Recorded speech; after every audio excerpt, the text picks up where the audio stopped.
So how does Tapster test a smartwatch? I'd assume with the smaller screen size, it would be more difficult. Is that something that you've tackled with your robots? Smartwatch So screens? I guess I have to be cagey. I don't know. This goes back to Richard's question about secret robots, specifically from a testing a test watch point of view. The interesting thing from a how would you test that? It's the crown. Both you have to spin it and press it, so it's got like two motions in it.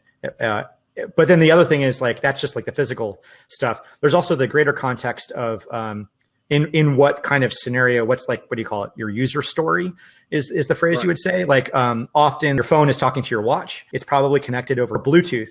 And so from a test automation point of view, I've had these conversations where they have to roll out a version of their app to the device. They need to test it with the phone. And so the specific user interaction is setting up Bluetooth for the first time. But then also, and I'm sure this is very familiar with lots of people, is Bluetooth is not a perfected technology yet at all. And so often it's really hard to get the device to connect to over Bluetooth, or what happens when it fails.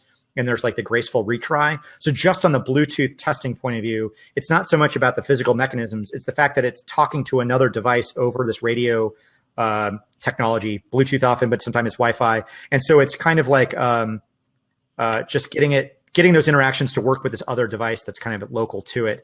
That's what kind of makes that thing kind of challenge. But as far as it being challenging, but as far as it just being a smaller screen size, that almost seems like that's the least interesting part of it. Most of the time it's the fact that it's talking to something near it or trying to, and you want to kind of automate that. Right. But then also sometimes there might be some kind of weird mechanism. Some phones, you actually have to turn the entire watch face, or you could, whatever.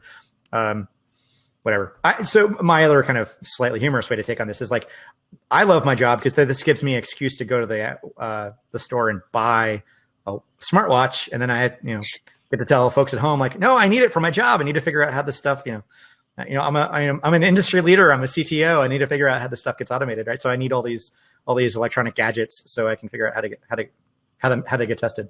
Anyway. So if you want to buy gadgets, I highly encourage you to get into robots and testing because, everything needs to get tested. So anyway. Indeed.